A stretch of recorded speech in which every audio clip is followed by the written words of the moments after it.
bosque que se extiende a lo largo del río Mondaí por más de 6 kilómetros. Atiendan muy bien los pisos. Espérame un rato que estoy viendo algo acá.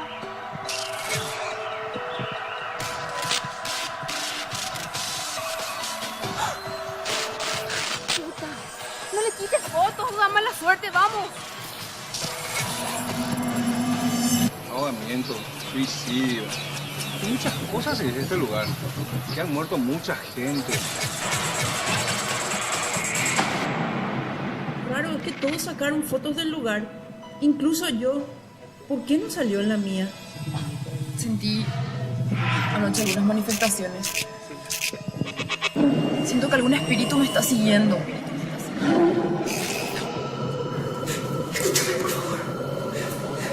Necesito que vengas a mi casa ahora mismo. ¿Por qué tantos remedios, mamá? Yo estoy bien. Estoy loca. ¿Por qué esta señora llevaba las estadísticas de todos estos muertos?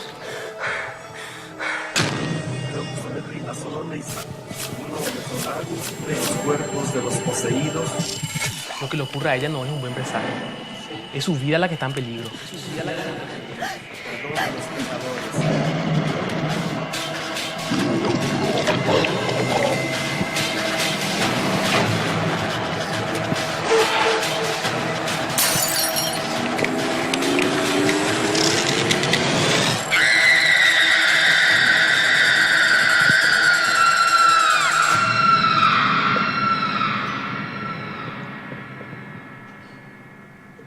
Muy buenas noches a todos.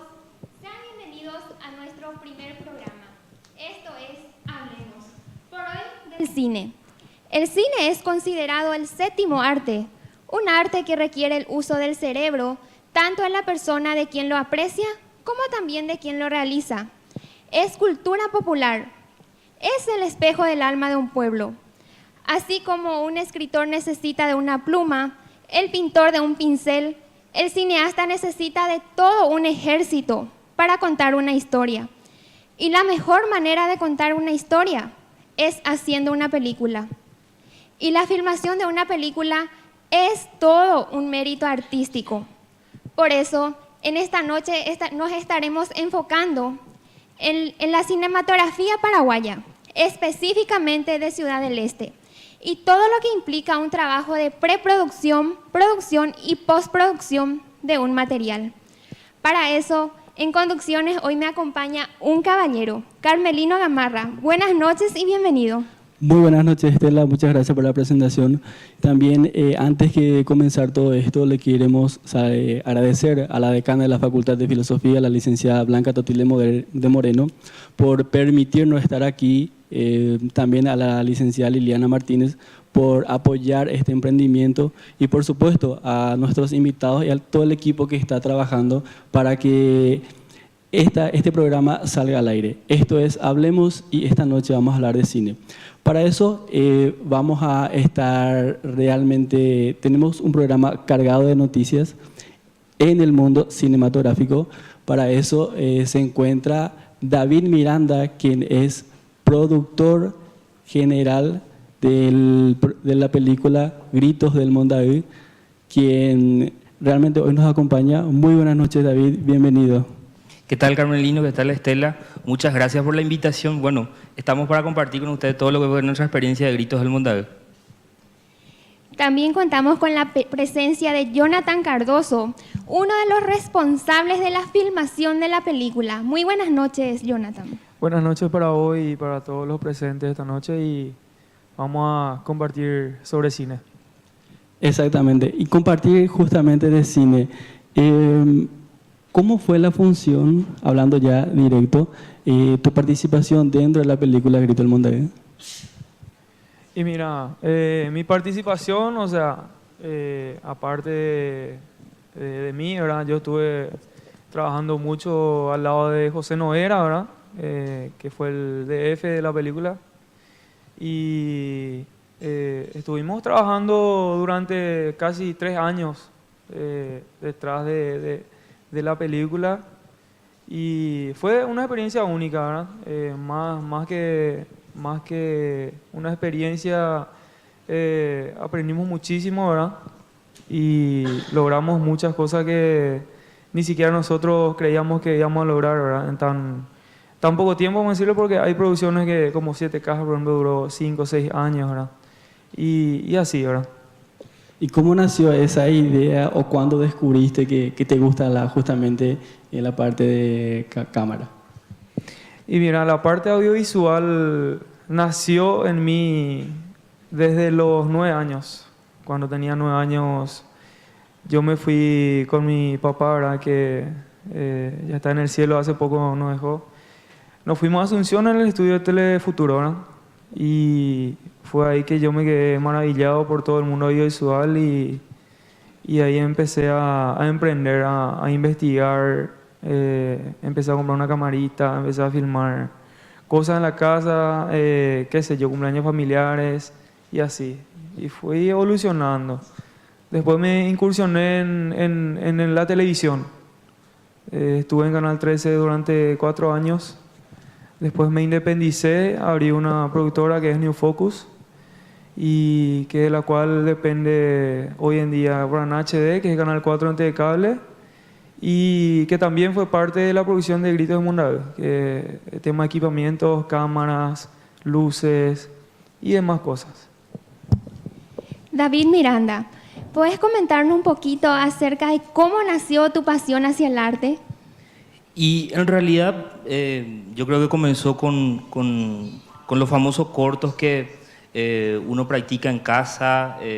Fue entre los años 2002 hasta 2005 y recién en el año 2008 empezamos a hacer algo ya un poco más, diríamos, no tan casero y hacer algo ya con un poco de estructura, porque ni teníamos idea de que había sido necesitas de un guión, necesitas de una estructura para hacer un guión y nos lanzamos a un festival de cortometraje. En ese año nosotros ganamos el 4º lugar y al año siguiente lo que queríamos era solo ganar el 3er lugar de ese festival y en ese festival ganamos el 1er lugar, ¿verdad? Competimos contra 30 equipos brasileños, 10 argentinos y Paraguay presentó 4 equipos y nosotros fuimos ganador de ese festival y ahí es donde nace un poco lo que es este amor y pasión al arte. Ese amor y pasión al arte que estabas mencionando, ¿cómo nació, cómo surgió Gritos del Mondabe? ¿Cómo nació la idea para que puedan proyectar en un rodaje? Y en ese contexto de ganar ese festival en Brasil, se llamaba Acá es así, se llama el cortometraje, es donde el director me ve y me capta como productor y yo creo que era el 3º o el 4º productor que ya pasaba ya por este proyecto y él me presentó un poco el proyecto de qué es lo que quería, nos sentamos a hablar un poco de lo que es la producción en sí de un largometraje. Y bueno, nos aventuramos y entramos con todo, con Gritos del Mondabe. Y hablando un poquito de la producción, y para ponerle en contexto a nuestra audiencia, ¿qué implica el trabajo de producción? ¿Qué es lo que hace un productor en una película? Un productor lo que hace en una película es la persona que hace el papel un poco de administrador de los recursos, hace el contacto con la locación que se va a utilizar, hace también de nexo con la gente del equipo técnico y inclusive con todo el equipo actoral. Es el trabajo del productor en campo, ¿verdad? Cuando salimos ya afuera, el productor también se encarga de llevar las películas al exterior y de participar en festivales. Exactamente, y cuando estaba mencionando de que el productor tiene que atenderle a todo lo que se refiere, por ejemplo, Jonathan, ¿cómo ustedes manejan los efectos especiales para la elaboración de algunas escenas? Porque recordemos que Gritos en algunas escenas tipo no es tan cómodo, ¿verdad?, para poder filmar. ¿Cómo ustedes manejan eso? Así mismo, más que todo son trucos de cámara, ¿verdad? Hay muchos trucos que, como sabemos en el cine, la tela verde, famoso, la tela verde se le dice para hacer varios efectos. En Gritos, por ejemplo, hubo muchos efectos especiales, más CGI, como se le dice, que son efectos generados por gráficos de computadora. Y muchos efectos se hacen en el set, como se dice, en el set de rodaje. Entonces, hay partes que, como se vio al principio acá en el teaser, en el tráiler, se notan los efectos que se hicieron a lo largo de esa postproducción. Ahora, en el largometraje, lo que se vio en el cine es un poco más trabajado, vamos a decir, ¿verdad? Tiene más detalles que si vos te pones a parar a ver, si pones pausa, se notan algunas partes cómo son los efectos utilizados. Y tratándose de este tipo de escenarios, como son los saltos, ¿cuáles fueron los principales desafíos que encontraron en el rodaje de la película? Híjole, de los tantos obstáculos y de las tantas cosas sobrenaturales que pasaron, que David, por ejemplo, te puede contar también. Rompimos una cámara, reventamos un vehículo de la nada. Y fueron obstáculos que, por ejemplo, en el Maharishi, que tuvimos que ir a acampar una semana para rodar. Entonces, yo creo que esos fueron los obstáculos con los que más nos encontramos. Cuando hablamos de obstáculos, David, ¿en cuánto tiempo se logró poner al público la película Gritos del Mondavi? Y tardamos aproximadamente 3 años y un poco, casi 4 años tardó, desde el día 1 en que dijimos vamos a oficialmente hacer la película, que fue el 19 de octubre del 2013, hasta el 1 de abril, que fue el día oficial del estreno de la película. Acordate de que el productor ejecutivo no solo se encarga también de la producción de campo, ni de la producción ejecutiva. O sea, a cargo del equipo, de todos, de Jonas y de mucha gente que estuvimos enfrente, nos encargamos también del mercadeo del producto. O sea, ponerle en conocimiento a la gente y que la gente sepa que existe una película que se llama Gritos del Mondavi, y mucha gente, inclusive sin querer, nos ayudó a promocionar esta película. Inclusive he visto que está por acá Diego, que hizo un corto que se llama Gritos de Febrero, que aunque él no crea, ayudó en un 20 o un 30% a que la gente, por curiosidad, quiera saber qué es lo que es Gritos del Mondavi. Entonces, furor fue su video, se hizo viral en muchos lugares, capaz él no sepa, pero se hizo viral en muchos lugares su video. Y así como Diego y como otra gente hicieron un montón de videos también, algunos con otras intenciones, pero al final la intención fue de curiosidad de la gente, de querer ir a ver la película. ¿Y qué es lo que Gritos del Mondavi? Y podés comentarnos un poquito de cómo fue ese corto que hizo Diego para que les dé publicidad a la película, que se llamó Gritos de Febrero. Sí, yo creo que lo que Diego quiso hacer en su corto es poner un poco en contexto cómo la gente se desespera cuando llega febrero y tiene que rendir en febrero. Eso fue su corto. Entonces pueden buscar ahí en YouTube Gritos de Febrero y van a ver lo que es el trabajo de Diego también, que a mí me parece sensacional. Aparte le vamos a mandar un saludo a Diego Vera, que está presente hoy. De todo lo que hablamos, Grito, ¿y quién ideó, fue el puntapié o el creador del puntapié para que pueda decir, bueno, vamos a hacer Gritos del Mondavi? ¿Y cómo se eligió el nombre de la película? Yo creo que el director tenía muy en claro lo que quería, ¿verdad? O sea, él ya tenía una idea de que quería trabajar con un grupo de jóvenes que iban a los saltos y que pasaba algo, ¿verdad? Esa era la idea principal del director y ahí nos juntamos y yo le dije que esa idea necesitaba de que un guionista transforme esa idea en 99 páginas o 100 páginas, y ese trabajo hizo el profesor Saracho. El profesor Justiniano Saracho se encargó en un tiempo récord de hacer un guión y de que un guión tenga al menos una estructura básica para que eso se pueda poner en escena. En la época yo contacté con varios guionistas, estamos hablando casi 10 guionistas, y nadie se animó a hacer un guión para Gritos del Mondavi. El profesor Saracho fue el único que se animó a subirse al barco, y de hecho, el guión que hizo el profesor fue un espectáculo también. la pregunta para Jonathan Cardoso. Tratándose de un trabajo tan importante, cuando supiste que ibas a formar parte de la película Gritos del Mondaú, de la filmación, ¿cómo tomaste, cómo te sentiste en ese momento? Híjole, en principio yo recuerdo que esa noche estaba con mi familia cenando y me acuerdo que comenté una publicación de Gritos del Mondaú cuando se lanzó el teaser, si no me equivoco, si mal no recuerdo. Y después de eso fue que David contactó conmigo, ¿verdad? Y que por medio de David, también el director, se acercaron junto a mí y conversamos, ¿verdad? Conversamos, me mostraron el proyecto que tenían y así fuimos madurando, ¿verdad? Entonces yo no tardé en decidir también que les iba a apoyar y que íbamos a subirnos al barco, como dijo David. Y fue una alegría inmensa porque yo sabía que estaba dando un paso adelante del mundo en el que yo estoy, ¿verdad? Y eso.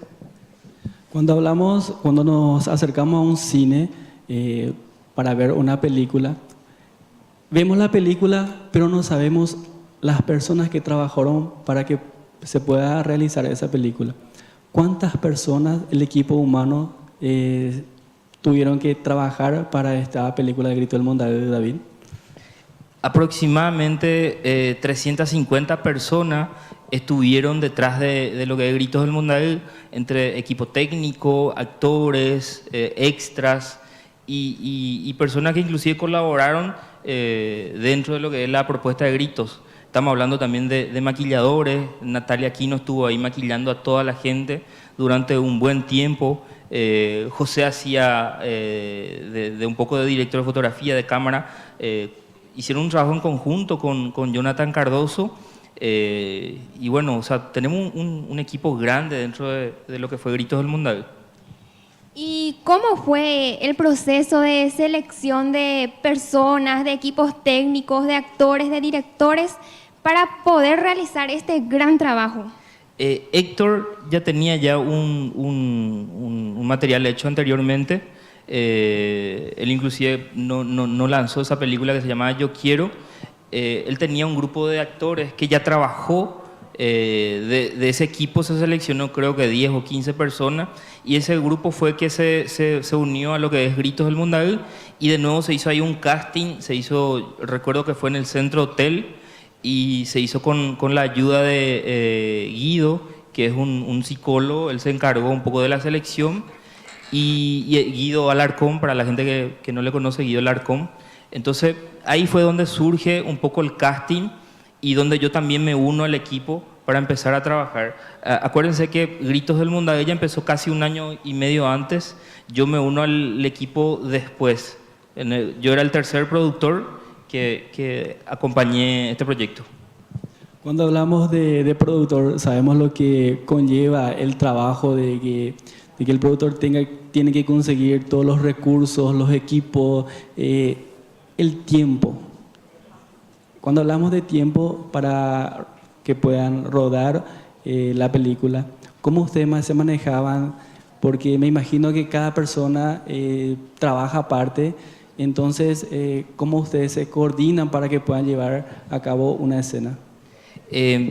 Inicialmente con Gritos, como no teníamos mucha experiencia con relación al cine, nosotros conseguíamos los fondos. Qué sé yo, se conseguía 2 millones o 3 millones de guaraníes, empezábamos una escena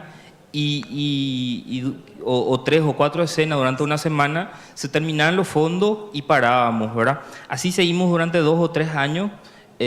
Ahora nos dimos cuenta de que era mejor agarrar y terminar completamente, o sea, de recaudar, juntar lo que se necesita para los fondos y que el rodaje dure máximo como 2 meses. Bueno, toda esta experiencia de Gritos hizo que ahora tengamos una nueva mirada en los próximos proyectos. ¿Y cómo ustedes determinan el tiempo que va a llevar el rodaje de una película? ¿Qué criterios tienen en cuenta para eso? Normalmente una película, si es que quitamos, ¿verdad?, el tema de tener un buen tiempo y no tener problemas de clima, se puede terminar en aproximadamente 1 mes y 2 semanas, ¿verdad? Poniendo de que puede surgir algún inconveniente, algún imprevisto, no solo con el clima, sino con algún actor que se enferma o con algún problema de equipo, por ejemplo, podemos decir que en 2 meses debería de terminar el rodaje de una película. Jonathan, cuando vos mencionaste que en todo el rodaje rompieron cámaras, explotaron vehículos, ¿cómo ustedes, eso ya estaba previsto? ¿Las cámaras eran prestadas o eran justamente del equipo de gritos?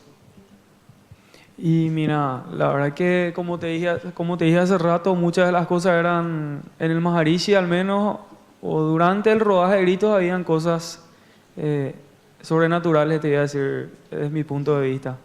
Porque la cámara era del equipo, habían puertas que se abrían del auto sin, así de la nada, habían cosas que desaparecían, se buscaba todo el día, después se encontraba casi al término del rodaje y cosas así, ¿verdad? Entonces, para nosotros era algo raro, pero tampoco nos asustamos porque sabíamos en qué más o menos estábamos metidos, entonces se tranquilizaban todos nomás los muchachos. ¿Y cómo tomaban ustedes esos fenómenos sobrenaturales, por llamarlo así, cuando pasaba? Y había gran parte del equipo que se asustaba y que quería alargarse, vamos a decirle. Pero la mayoría todo tranquilo, ¿verdad? Porque es algo psicológico, vamos a decirle, porque, no sé, psicológico, vamos a decirle. Justamente, David, ¿había personas que pensaron desistir en el rodaje de la película? ¿Actores? Sí, mucha gente por el camino dejó el barco porque hacer una película requiere mucho esfuerzo. Había días y noches que nos quedamos hasta las 4 o las 5 de la mañana en rodaje y es muy cansativo porque el director era muy exigente con las tomas. Se repetía 500 veces y se tenía que repetir y eso hizo de que mucha gente también se canse y piense que hacer una película es bastante fácil. Me imagino que la gente que nos está viendo y en especial los youtubers saben cómo normalmente se tiene que... hay varias cosas que vos tenés que repetir para que te salga una escena, ¿verdad? De hecho, en las publicidades que uno ve en Hollywood, uno dice toma 60, toma 70. Eso significa que 60 veces ya practicó algo. En nuestro caso, por ejemplo, el grito que hizo Sol se practicó durante 2 o 3 días. O sea, no fue algo que salió de un día para el otro.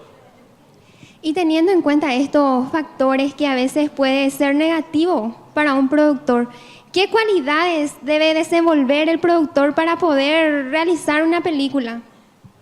Yo creo que el que quiere incursionar en lo que es el área de producción, un perfil, diríamos, básico sería el de la capacidad de trabajar en equipo. Porque el productor es el que está ahí en el medio, entre rodaje, o sea, entre el director y el actor, y tiene que mediar palabra, o sea, tiene que mediar entre los dos. A veces el actor dice, no, yo ya me voy porque ya no doy más, ¿verdad? Y el director dice, no, yo necesito una última toma, por favor. Entonces yo tengo que estar ahí en el medio y decir, bueno, vamos a hacer lo siguiente, ¿qué les parece si de repente hacemos una toma más, uno último, y después seguimos, ¿verdad? Y entonces yo tengo que estar ahí de mediador a veces, no solo con el actor, a veces con el equipo técnico o a veces inclusive con la gente que trae comida, ¿verdad? O sea, si no tenemos comida tampoco hay felicidad en el equipo, imagínate. Y en este caso, ¿cómo influye la personalidad que tiene un productor para que el equipo pueda trabajar bien? Y tiene que ser un mediador. El productor tiene que ser un mediador, tiene que ser un tipo también muy serio en cuanto a puntualidad, en cuanto a disciplina, porque los actores también a veces piensan que tienen atribuciones que no tienen que tener, como por ejemplo un actor viene y se va a hacer una escena y dice, no, yo quiero sentarme así, y el director le dice, no, vos tenés que hacer esto. O sea, el actor tiene que hacer exactamente lo que dice el director. Pisa el set del rodaje y el actor tiene que vivir su papel. Entonces, eso es más o menos el papel ahí del productor, una persona firme y una persona también que tiene que mediar entre todas las partes. Exactamente. Todo lo que conlleva, ¿verdad?, en el mundo del cine, porque como estábamos mencionando, llegamos al cine, vemos la película, pero no sabemos lo que hay detrás. El equipo humano que está trabajando para que se pueda disfrutar de esa película. Vamos a una breve pausa y ya retornamos.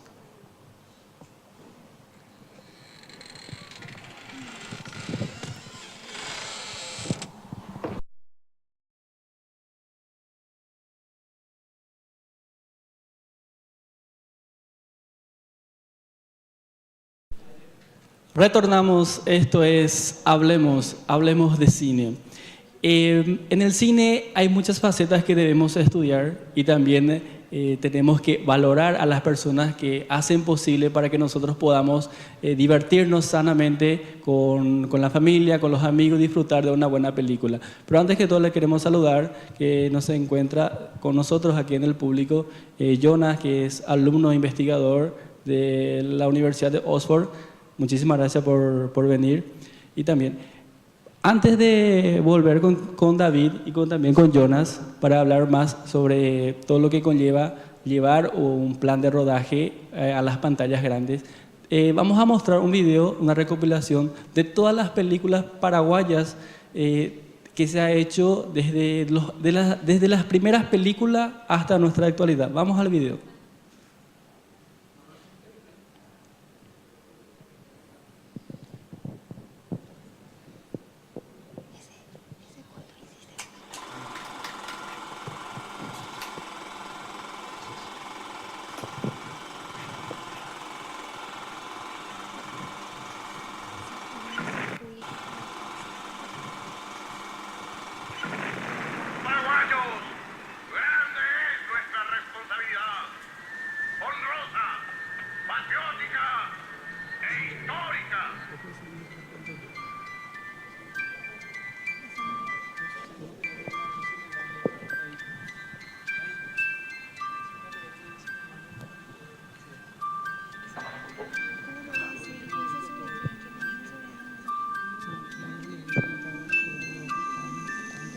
Ay, puta, y tema para la guerra.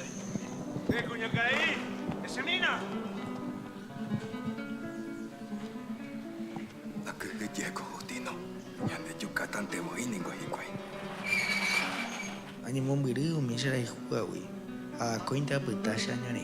La locura inofensiva es un espectáculo barato, divertido y moral.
De esta manera estábamos viendo la recopilación de todos los filmes paraguayos que se estuvieron filmando en nuestro querido país.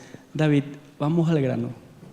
¿Cuánto fue la inversión para el rodaje de Gritos del Monday? Y fue aproximadamente $150.000 el costo de la película. Aproximadamente el gobierno apoyó con un porcentaje y el resto fue inversión privada. Cuando hablas de inversión privada, ¿ustedes buscaban patrocinadores, auspiciantes? ¿Cómo ustedes mostraban eso dentro de la película? Como ustedes verán, por ejemplo, uno de los auspiciantes más grandes de la película fue Honda, o sea, los vehículos Honda. También tenemos, por ejemplo, el apoyo grande de Chipería Leticia, Johanna Pam y otras marcas que entraron a trabajar con nosotros. Le tenemos también una casa electrodoméstico que una de las escenas se desarrolla dentro de esta casa electrodoméstico. Entonces, no se hizo, por ejemplo, el guión con la escena. Normalmente, cuando en otros proyectos, normalmente voy a conseguir la casa comercial y el guión se desarrolla en base a eso. En nuestro caso, por ejemplo, el guión ya estaba terminado y teníamos que después recién modificar el guión e implementar las marcas que se tenían. ¿Y conseguir esas marcas resultó fácil para ustedes o fue complicado? No, fue un trabajo muy difícil, porque acordate que sentarte con el empresario y decirle que deje de apoyar una publicidad convencional en un canal de televisión o en una radio, un spot de radio, a aportar en el cine es demasiado difícil. O sea, tener que hacer un trabajo de, qué sé yo, de 10 o 15 encuentros, de 15 cafés, de 15 almuerzos con el empresario, que es una inversión eso, ¿verdad? A que él oficialmente te diga, ok, voy a apoyarle a ustedes y vamos a dar, qué sé yo, $1,000 o $5,000 al cine. Cuando hablamos de lo que quiera el director o el guionista, por ejemplo, en la escena donde muestra el helicóptero de arriba, ¿cómo ustedes consiguieron eso para que, o qué hiciste o cómo hiciste para que vos puedas conseguir lo que te pide el guionista? Es una anécdota que yo suelo contar en todo nosotros ahora estamos haciendo algo que se llama Tour por los Pueblos, que incluye inclusión cinematográfica. En ese contexto yo siempre cuento la experiencia de lo que fue un día el director viene y me dice, ¿sabe qué, David? Yo necesito un helicóptero. Y yo le miré bien a él y dije, bueno, este está loco, dije, voy a conseguir un helicóptero, es difícil. Y él me dice, ¿en serio, David? En serio, necesito un helicóptero para esta escena, me dice. Y como ni se rió, yo dije, bueno, me está hablando en serio. Y ahí la primera cosa que yo hice fue pensar o sea, no es que vos te van a una despensa a aplaudir y decir, hola, tenés un helicóptero. Eso es la primera cosa que vos pensás, ¿verdad? Un helicóptero no se consigue así de fácil. Lo primero que hice fue irme a la municipalidad y ahí me dijeron que no, que ellos no tienen el helicóptero. De ahí yo me fui en la comisaría de mi barrio, le pregunté si cómo se podía hacer para conseguir un helicóptero y recuerdo que yo llevé una nota al comisario y el comisario entró hasta su oficina y le mostró al subalterno, ¿verdad? Y se rieron ellos ahí, tipo, miran vos, ellos quieren un helicóptero. Y salieron a decirme que no, ¿verdad? Que ellos no tienen helicóptero. Y yo le dije, no, lo que yo quiero es que vos me contactes con qué sé yo, con alguien que me pueda dar. Y ahí fue donde el comisario me dice, bueno, lo que tienen que hacer es irte hasta la Policía Nacional, allá cerca de la gobernación, y marcar un turno con el comisario principal y ahí empezar a ver cómo se puede conseguir el helicóptero de la Policía Nacional. Desde el día en que él me dijo eso, hasta oficialmente tener el helicóptero, yo creo que pasó casi un año.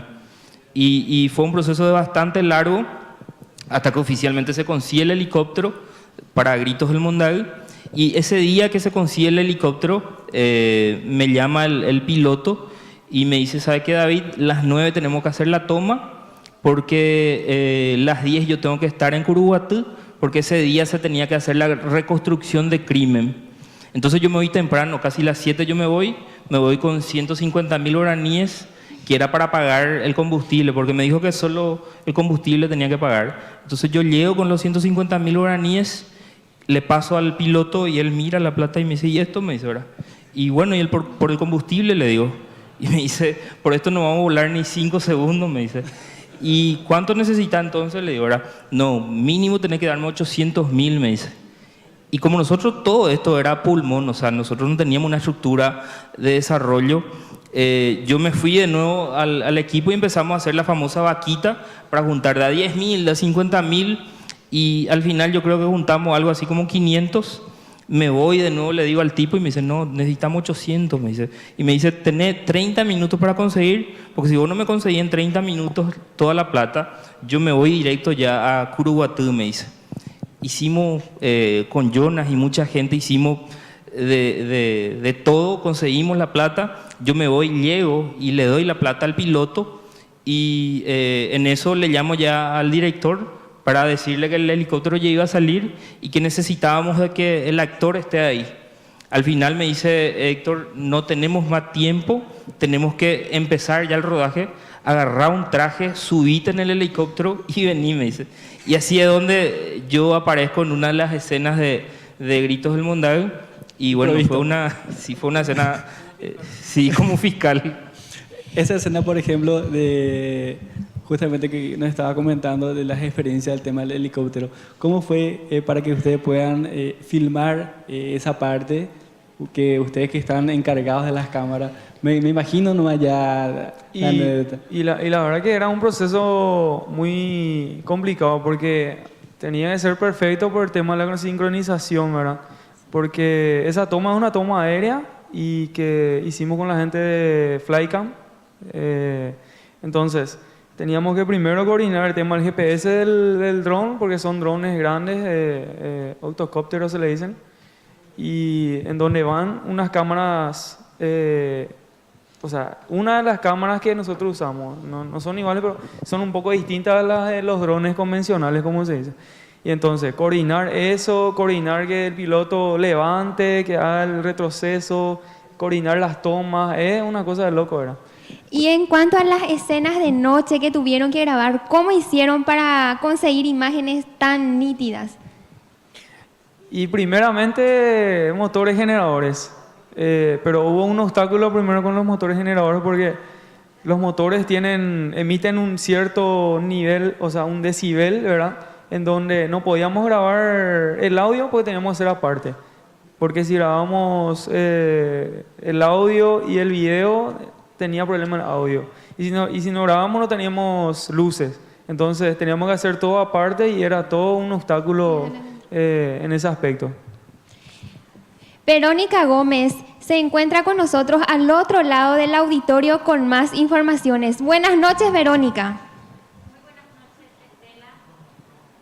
Muy buenas noches, compañeras. Sí, aquí estoy con una alumna del 4º año y tiene una pregunta para el señor David. Muy buenas noches. Después de Gritos del Mondadeo, ¿hay un nuevo proyecto para filmar? Ahora estamos con lo que se llama inclusión cinematográfica, unas charlas que hacemos a nivel Paraguay.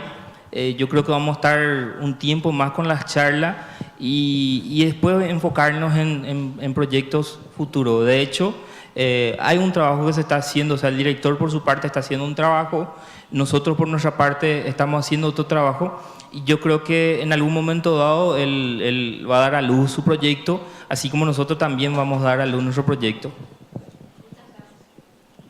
¿Y podrías comentarnos un poquito de qué se tratan esos proyectos para darnos un adelanto y en qué consiste, cómo se llama? Sí, inclusión cinematográfica son charlas sobre cine. ¿De qué se trata? O sea, hablamos inicialmente de lo que es el cine, cómo surgió el cine a nivel mundial, hablamos un poco de lo que es el cine nacional. Nosotros tenemos un poco más de 120 años de cine y recién en el año 78 se hizo la primera película en Paraguay. Entonces se habla un poquitito de por qué nos extendimos tanto en hacer nuestra primera película, ¿verdad? Se comparte inclusive experiencia con los chicos. Estas charlas van dirigidas a alumnos del 7º, 8º, 9º y 1º, 2º y 3º de la media, ¿verdad? Inclusive estas charlas también son dirigidas a universitarios. Ahora, por ejemplo, dentro de 2 o 3 semanas más, hacemos estos mismos que están haciendo ustedes, pero en la Universidad de Caacupé, compartir un poco nuestra experiencia de lo que es el cine, de cómo surgió, y se cierra la charla con lo que fue la experiencia de Gritos, ¿verdad? Contando un poco cómo surgió Gritos. De eso se trata inclusión cinematográfica. Según tu parecer, David, ¿qué es lo que le falta al paraguayo, en el Paraguay, para que se pueda fomentar y se pueda realizar más trabajos de película, de cualquier género, ya sea de drama, de terror, todo? ¿Qué es lo que le falta para que se pueda llevar más proyectos así? Yo creo que la gente se tiene que animar a verse en una cámara, o sea, en un cuadradito. Mucha gente no se anima a estar del otro lado de la pantalla, inclusive de este lado, ¿verdad? O sea, primero tenemos que empezar por ahí. En Ciudad del Este, por ejemplo, tenemos poquísimos youtubers que tienen, o sea, conocen del lenguaje cinematográfico, pero creo que nos están animando a embarcar en esto. Así como comenté hace rato al inicio, Diego está en esto y mucha gente más que yo conozco está en esto. Deberían dar ya el primer paso porque creo que tienen material y tienen estructura para poder producir un cortito de 2 o 3 minutos. Exactamente. Ahora un momentito, tenemos alguna consulta en el auditorio. Verónica Gómez se encuentra. Verónica Gómez, adelante. Sí, estamos aquí con Diego Vera, que tiene una pregunta, creo que es para el señor David. Asimismo, después del éxito de Gritos del Mondaú, si hubo rumores de que estaban trabajando ya en la secuela de Gritos del Mondaú 2, ¿verdad? ¿Eso es cierto? ¿Están pensando en ese proyecto? Comenzamos la secuela de Gritos 2 los primeros 3 o 4 meses. Le dimos el guión a una persona en Asunción.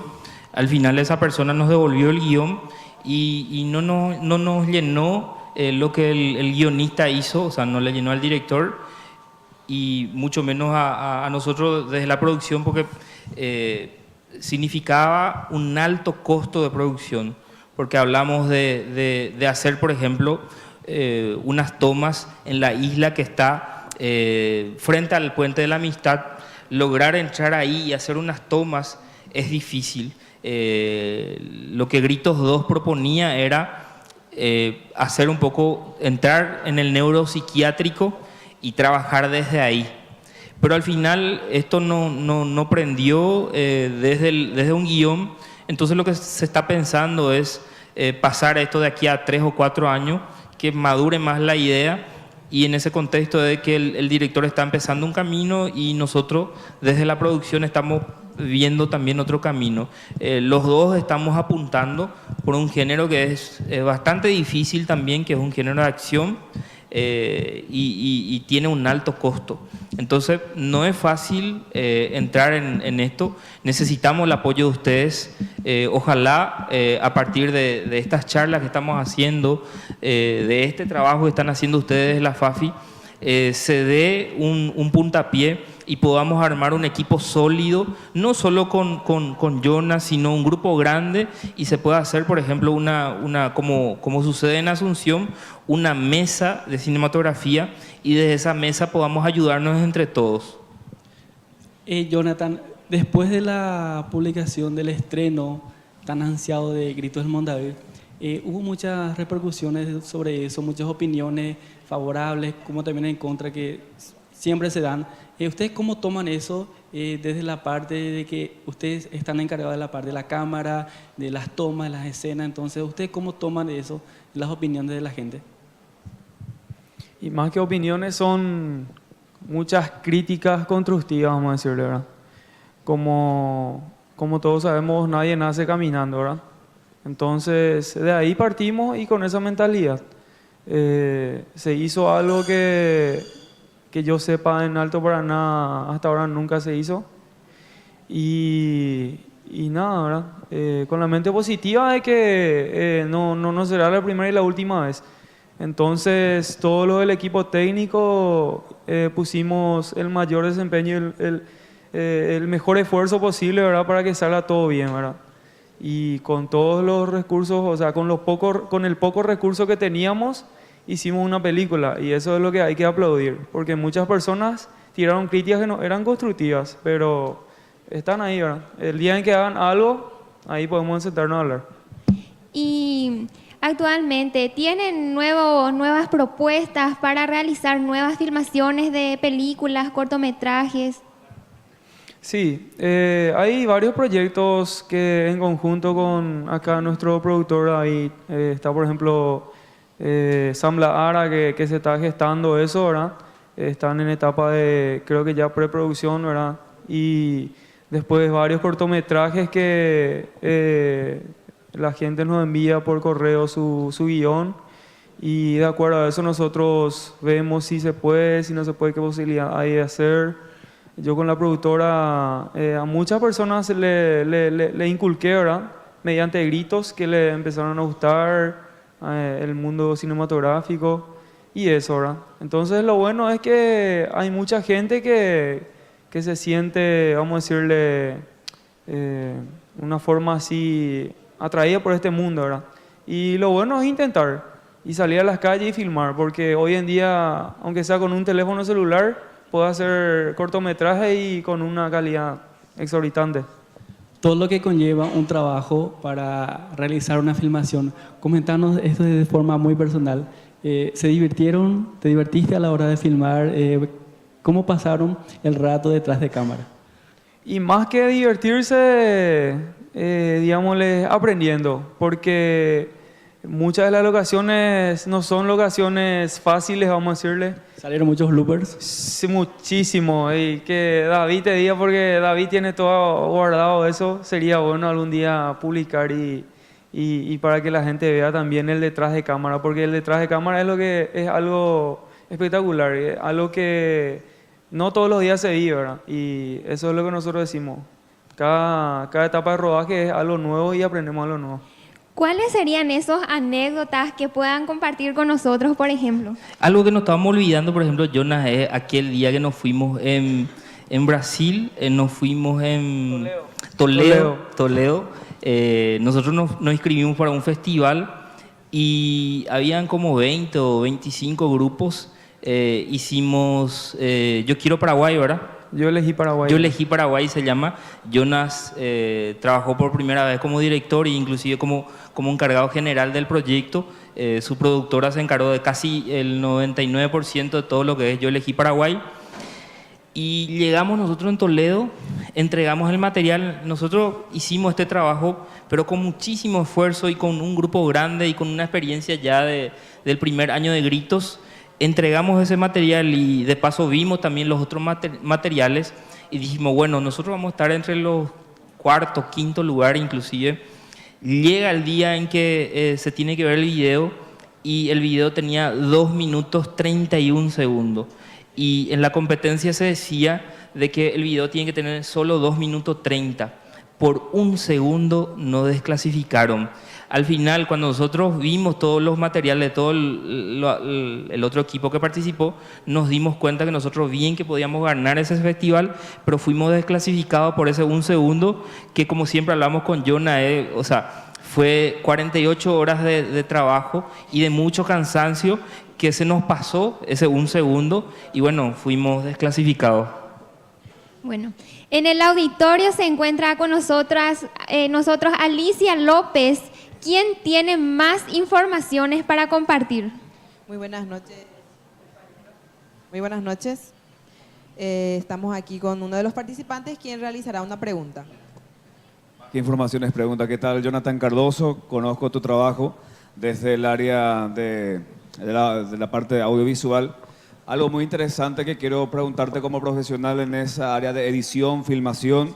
Cuando se busca un producto, son bastantes las aristas que se tienen que unir en un solo material.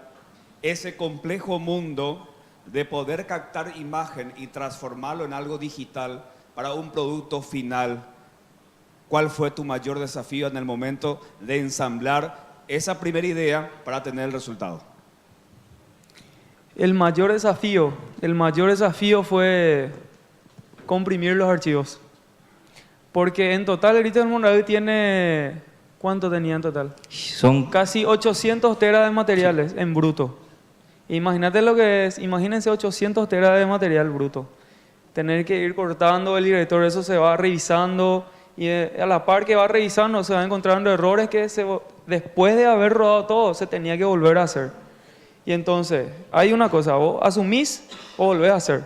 Tenés presupuesto, podés volver a hacer. Pero ¿qué pasa? Tenés que llevar audio y video de nuevo. Entonces, el mayor obstáculo es eso. Pero dentro de esa secuencia de preparar el material, de tener ya el resultado y tenés que volver a realizar el mismo material, ¿con qué elementos contabas para que puedas corregir esos errores, si son técnicos o de grabación? Porque de repente ya hiciste una buena edición, ya le aplicaste los efectos que tenga que ser para tener el resultado, pero tu material base había sido, sufrió algún defecto. ¿Tuviste que volver a hacer el mismo material? No, en gran parte se asumieron varios errores. Pero errores que se corrigieron con efectos visuales. Como dije al principio hace rato, que en el cine hay muchos trucos. Entonces se camufla con eso, ¿verdad? Hay partes en que se ven algo con efecto, pero al final es otra cosa cuando ves el material bruto. Y cuando haces esa postproducción, como se dice, con efectos visuales, te suma más 300, 400 GB por archivo. David Miranda, muchos criticaron tu trabajo y de la producción de Gritos del Mondavi, pero hay una máxima que dice: solamente se critica aquello que se ha hecho. Ustedes realizaron un gran trabajo, una preproducción, una producción que llevó su tiempo, sus años y su sacrificio sobre todas las cosas para llegar a hacer pequeñas tomas y tener el resultado. La satisfacción de ello hasta el momento de Gritos del Mondavi, ¿cuál es y cómo llegó al equipo? Y inicialmente yo creo que el primer corte que vimos, normalmente nosotros somos muy críticos con nosotros mismos, en especial el director. Él puntuó del 1 al 10, él decía, esto es un 2. La película tenía 2 horas 30. Inclusive nos sentamos con Juanca Magnelia para ver la película. Y Juanca decía que es una película un poco lenta y le dio algunas indicaciones a nuestro director para ver en qué podemos nosotros mejorar y qué se podía hacer para que la película sea más dinámica. Y ahí es donde el director tuvo que cortar casi gran parte de la película y normalmente el productor en donde diríamos que se queda molesto porque imagínense escenas como por ejemplo un dron que nosotros utilizamos en una de las escenas que cruza de un punto a punto, que nos costó X cantidad de guaraníes, se tuvo que descartar de la escena. Entonces normalmente siempre hay un disgusto de los dos lados, pero lo que queremos es que el producto final sea del agrado de toda la gente, porque hacemos cine no para nosotros, hacemos cine para la gente. En ese contexto yo creo que el producto final evalúa a la gente. Hasta hoy tenemos casi 36.000 personas que vieron la película. Estamos tercero en la lista de 40 películas nacionales ya estrenadas y creemos que ese esfuerzo que se hizo es un esfuerzo en conjunto de toda la gente que trabajó dentro del equipo y podemos decir de que fue satisfactorio el trabajo de Gritos del Mondavi como primera película de terror, siendo que nadie nunca se animó a entrar en este género tan difícil que es el terror. Género terror realmente lo que vimos en esta película. Una consulta así particular. Ciudad del Este se conoce como la ciudad más piratero en ese sentido, de que muy rápidos son para que puedan, vamos a decirle en pocas palabras, para que pueda salir un CD trucho, una película con un CD trucho que no sea el original. Hasta ahora, hasta el momento, todavía no salió. ¿Cuándo se empieza a vender los CD originales de Gritos? Antes de responderte tu pregunta, te cuento una anécdota. Desde el día 1 que se lanzó Gritos, que es el 1 de abril, hasta creo que los siguientes 30 días, yo todas las noches me iba y a cada mesitero le decía que le iba a pagar demasiado bien si me conseguía el CD. Inclusive hubo un mesitero que yo le ofrecí 500.000 guaraníes para que me consiga el DVD. Claro, yo me iba como un comprador normal, ¿verdad? Y me decía uno de los mesiteros, no, película paraguaya nosotros no pirateamos, me decía, ¿verdad? Y eso es bastante bueno, ¿verdad? De la gente que está ahí en el centro. De hecho, hasta ahora yo escucho que la gente dice que ya vio Gritos y en el momento en que yo me siento con él y le digo, che, a ver un poco tu pelo, a ver un poco, no, había sido, era el tráiler. O sea, creo que hasta ahora no existe un material pirata de Gritos del Mondaú y dentro de 1 o 2 meses más sí va a estar en el público un DVD. Se cerró trato con una empresa en Asunción que se va a encargar de distribuir con un diario. Y hablando de nuestra región, ¿cómo fue para elegir Alto Paraná como centro de las grabaciones de Gritos del Mondaú? El director fue el que quiso poner, diríamos, en la película un poco de lo que es nuestra zona, ¿verdad? El Alto Paraná, y en especial los Altos del Mondaú, que en su momento estaban súper descuidados. De hecho, yo el día 1 que se filmó Gritos, yo me fui en los Altos y pregunté cuánta persona entraba en ese momento en los Altos. Entraban aproximadamente 50 personas en un mes en los Altos. Cuando se lanzó Gritos, había 50 personas por día. Los Altos del Mondaú recibió, gracias a Gritos del Mondaú, una inversión de casi $200.000 a más de su entrada normal desde que se lanzó la película. Por eso una película bastante importante, porque es la imagen país. Por eso siempre nosotros insistimos mucho que el gobierno departamental y el gobierno municipal debe apoyar producciones nacionales como Gritos del Mondaú y otras producciones. Alicia López se encuentra al otro lado del auditorio con más preguntas. Adelante, Alicia. Sí, compañeros. Ya hay mucha gente interesada en realizar preguntas y aquí... Buenas noches, mi pregunta va específicamente para David. Me gustaría saber cómo fue el trabajo de la postproducción y dónde se hicieron las ediciones. ¿Fue en Paraguay o en otros países? Yo siempre digo que Gritos del Mondaú es paraguaya en un 99.9% y nunca nadie me preguntó por qué falta ese 1%. Porque todo el sonido se hizo en Ecuador. O sea, lo que nosotros le llamamos el foley, que son los ruidos de vaso que se baja, de repente pasos o cosas que se agarra, eso se le llama foley. Y eso se hizo en una de las mejores empresas de Ecuador, se hizo en conjunto con una empresa paraguaya. Por eso la postproducción es en un 99.9% paraguaya y ese 1% es de Ecuador. En cuanto a las grabaciones, las imágenes, Jonathan, ¿qué tipo de cámaras utilizaron específicamente? Y mira, cuando yo me uní al proyecto con Héctor y con David, ellos venían grabando ya partes de la película, ¿verdad? Ellos utilizaban cámaras DSLR, ¿verdad? Tipo Canon y demás líneas. Yo ingresé con ellos y empezamos a grabar con cámaras de cine que son para cine, que son las Cinema Camera 4K de la Blackmagic, ¿verdad? Son cámaras específicamente para cine que vienen con lentes intercambiables, traen varias herramientas que se usan en cine, ¿verdad? Como grabar en formato neutro para después luego retocar el color y así, ¿verdad? Y también la parte de audio. Entonces se graba aparte el audio, aparte el video, sincronizada después. Y todo se lleva en conjunto. Eso era lo bueno porque todos nos entendíamos entre todos y ya veníamos trabajando ya en conjunto.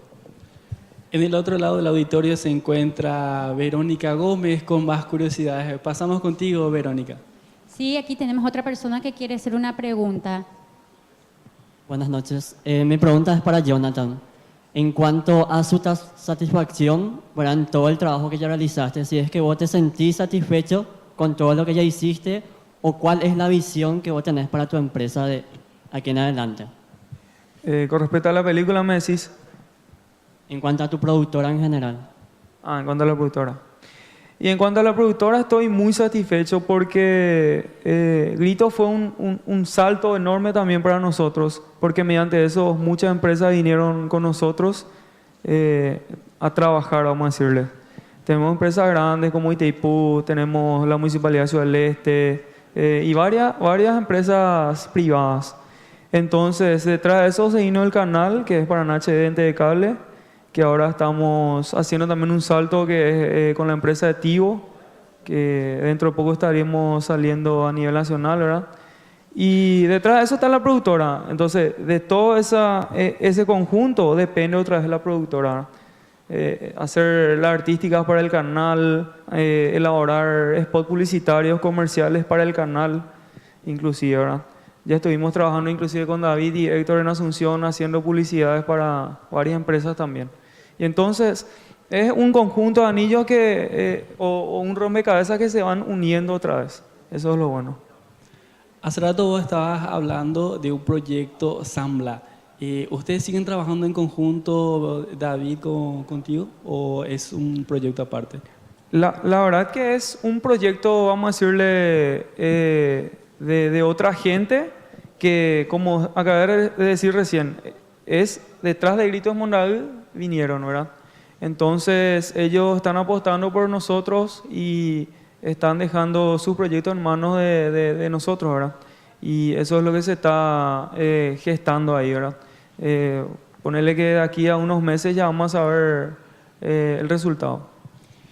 Verónica Gómez se encuentra nuevamente en el auditorio con más preguntas. Sí, aquí tenemos una pregunta con el joven Richard Florentín. Buenas noches, mi pregunta va para el señor David. ¿Cómo fue el pago de los actores dependiendo del papel que desempeñaba?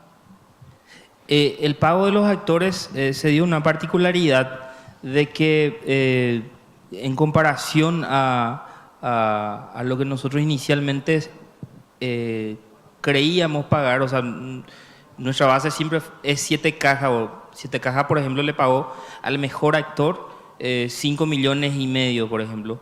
Nosotros, como teníamos como proyecto Itaipú, la municipalidad y otras empresas que iban a apoyar, inicialmente nosotros dijimos, bueno, si estas empresas entran, queremos pagarle bien al actor. Al final no se dio eso, o sea, el municipio no apoyó este proyecto, Itaipú tampoco apoyó este proyecto, entonces se dio esa problemática de que no se pagó lo suficientemente a los actores. De hecho, hasta ahora se tiene una deuda con los actores y con algunos se llegó a un trato de que cuando se venda a nivel internacional la película, se le va a ir pagando a todos los actores. Ese es el trato que se llegó con algunos, con otros no se pudo llegar a un trato, que era, por ejemplo, gente que pasó por extra, te estoy hablando de un extra de 30 segundos, que inicialmente se le iba a pagar 1 millón de guaraní o 500,000 guaraní.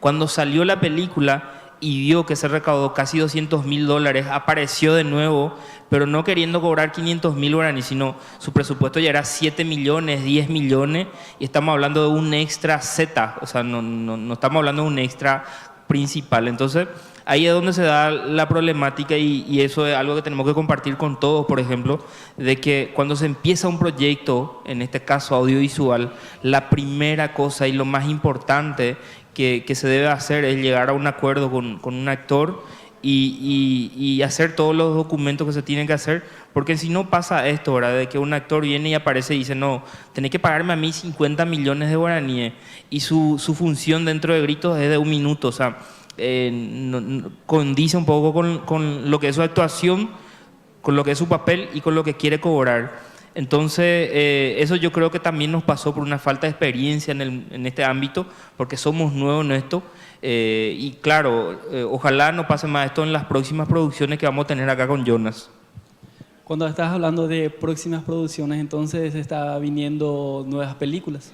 Sí, yo creo que hay como 2 o 3 materiales, o sea, 2 o 3 largometrajes que se vienen a nivel nacional.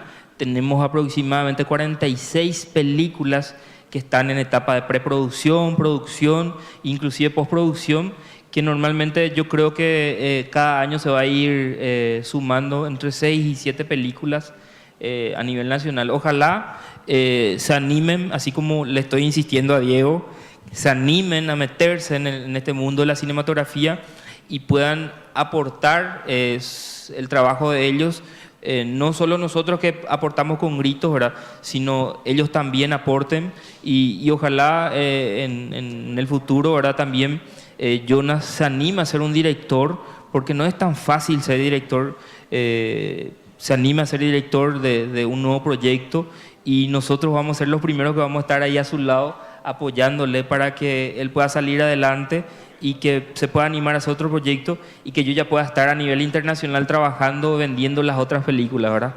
Ya que estuvimos hablando también de los recursos, ¿qué le hace falta a nuestro país para poder tener mayor apoyo económico? Ahora se está, dentro de una semana o 2 semanas más, se va a tratar en el Congreso la ley de cine. ¿Qué es lo que significa la ley de cine? Mucha gente pregunta y no sabe, inclusive hay gente que apoya y no sabe. Hay una suma de dinero que el gobierno tiene que dar para que el cine camine en Paraguay. Acuérdense que cada año Paraguay aporta al cine a nivel mundial 3 o 4 películas. En Argentina hoy en día se produce cada 2 días se hace una película. Paraguay hace 6 películas al año, o sea, en cuanto a cine estamos súper atrasados. Por eso yo creo que se inició estas charlas de inclusión cinematográfica para incentivarle a los jóvenes, a los alumnos y a los universitarios a meterse en este mundo cinematográfico. Cuando usted habla de incentivar a los jóvenes para que puedan adentrarse a este mundo maravilloso de lo que es el cine, ¿hay ganancia en todo esto? Claro, de hecho... Aparte de lo profesional, o sea, monetariamente. Sí, imagínense, una película como Gritos, o sea, si nosotros sabíamos que se iba a recaudar 800 millones de guaraníes en lo que es la película, nosotros íbamos a hacer nuestro plan de marketing y todo nuestro costo iba a ser, o sea, íbamos a hacer una película de 100 millones para que nosotros podamos recaudar 700 millones y eso se pueda invertir de nuevo en otras producciones. Entonces eso no se dio con Gritos. Con Gritos tuvimos un gasto de casi un poco más de 800 millones de guaraníes. O sea, se recaudó la plata y lo que se hizo se fue pagando algunos gastos. Hasta ahora se tiene una deuda de menos de $50.000 que la idea es ir pagando, vendiendo en el exterior la película. La pregunta es para Jonathan. Tratándose de un trabajo tan interesante, complicado, que exige mucho esfuerzo y creatividad, si existen personas que quieren realizar filmaciones, tanto de cortos y especialmente de las películas, ¿qué cualidades debe desenvolver un buen camarógrafo? Predisposición sobre todo, y que le guste lo que tiene que hacer. Porque, como dije hace rato, hoy en día con un celular vos podés hacer un cortometraje.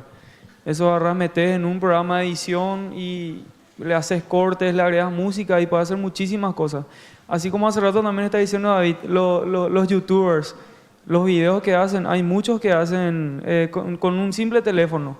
Entonces, no hace falta que sea un camarógrafo profesional para hacer un cortometraje. Y si vas a ser un buen camarógrafo, vas a aprender por el trayecto. Entonces, tenés que interesarte, entrar en YouTube, mira las tomas, qué tomas se usan, qué planos, qué son planos picados, plano americano, es lo básico. Y después vas desenvolviéndote y vas a ganar experiencia. David, una última pregunta antes de cerrar el programa. ¿Cuál fue la anécdota que más recordás de todo lo que fue Gritos del Mondavid? Yo creo que una de las...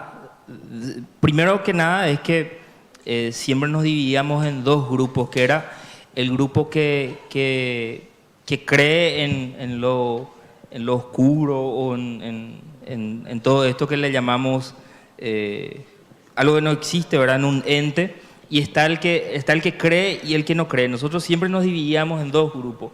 El grupo del director, que no creía en nada de eso, y el grupo del productor, que sí creíamos que existía un ente o alguien que podía estar en la película. El día 1 de Gritos del Mondavid sucede algo anecdótico. Estábamos filmando, terminamos una escena, pasamos enfrente para comer algo y en ese momento se cae una cámara y se rompe una lente que costaba en la época, qué sé yo, $1000, se rompe el lente. Y la primera cosa que yo pienso es de que los espíritus nos decían, no se metan con nosotros, ¿verdad? Y yo me voy y le digo al director que ahí no había nada, o sea, teníamos un trípode igual que esto fuerte, ¿verdad? No había niños ni nada, y se cayó la cámara y se reventó la lente. Entonces, él me dice, él es alguien que no cree tanto en estas cosas, y me dice, no, me dice, seguro que el trípode falló y por eso se cayó, ¿verdad? Pero el otro grupo cree de que alguien vino y nos dijo un mensaje, ¿sabe qué? No se metan con los espíritus. Entonces eso es una anécdota así el primer día. El segundo día salimos después de una escena y encontramos el auto del director chocado. No escuchamos ni un ruido, nada, y estaba totalmente chocado el auto. Y así fueron sucediendo en todo este transcurso del rodaje varias escenas en donde vos decís, ¿será que de verdad existe un espíritu o un ente detrás de todo esto, ¿verdad? Entonces esas son las anécdotas que nos dejaron. Y bueno, y no solo eso, sino hacer una película de terror también es un tema de romper paradigmas. Por ejemplo, mi mamá me decía, al terminar cada escena, o sea, después de una semana, ella quería sí o sí llevarme en la iglesia y pasar por 2 o 3 misas, porque ella se recordaba de los casos de esta película de terror en donde fallecían todos los productores, directores, inclusive actores. Entonces ella me decía, no, esto va a pasar, vamos a la iglesia. Y yo le decía, mamá, pero es ficción, o sea, esto no existe. Y nuestros viejos, ¿verdad?, creen que de verdad existe, y entonces es un poco complicado trabajar eso con nuestros padres y la gente que cree en esto. ¿Podés comentarnos qué preferís? ¿Preferís las grandes producciones o las pequeñas producciones independientes? Yo creo que nosotros estamos en camino a hacer las grandes producciones en donde nos unamos con varios grupos, no solo del mismo lugar, sino trabajar en conjunto todo lo que son de un departamento, inclusive de un país, y trabajar en una coproducción con otros países. Yo creo que tenemos que dejar ya de pensar en una coproducción chica, de trabajar o con Brasil o con Argentina, y de ir pensando en trabajar, por ejemplo, con Francia, con Alemania. Y yo creo que ahí nuestro estimado Jonas y Ian, que hoy son nuestros visitantes, vienen acá de la Universidad de Oxford, Jonas, para hacer un trabajo, ¿verdad? Yo creo que eso tenemos que apuntar, de salir un poco de nuestra casa y demostrarle nuestro producto audiovisual al mundo, y en especial a Europa, que creo que están sedientos de ver una producción, diríamos, amateur y un poco de lo que es el país sudamericano. Realmente tan interesante, tantas cosas podemos hablar detrás de cámara, lo que conlleva justamente llevar el rodaje como productor, ¿verdad? Jonathan, tú una consulta o más bien una conclusión de cómo, qué mensaje le dejas a los jóvenes para que puedan animarse a realizar estos tipos de cortometrajes o filmes a los youtubers. ¿Qué mensaje le dejas a ellos como conclusión? Y el único mensaje es que se animen.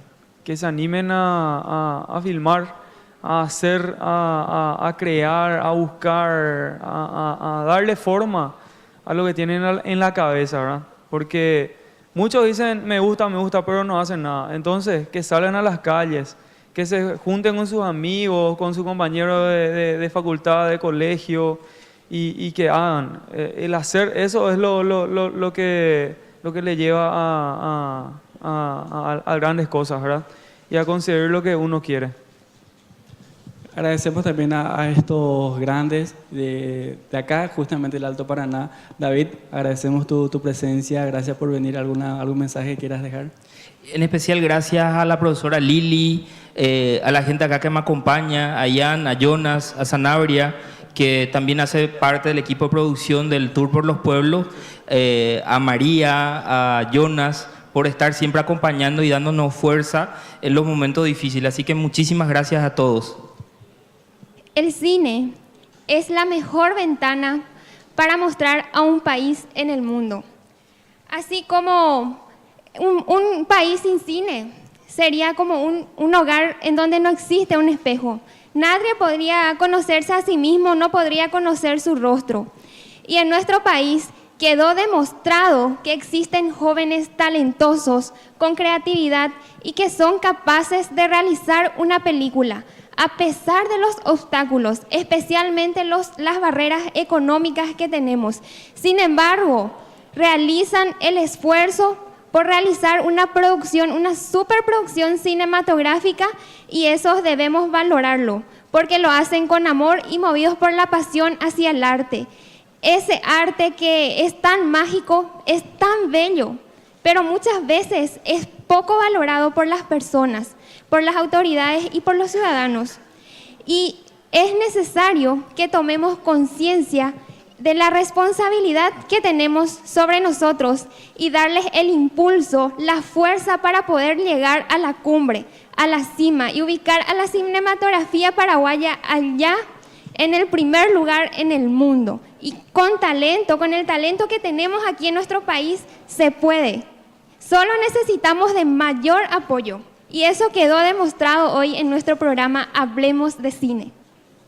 Agradecemos a todos los presentes quienes estuvieron acompañándonos, al igual a la producción, al equipo de producción, por todo el escenario, por todos los invitados que realizamos justamente para que pueda llevar a cabo este programa.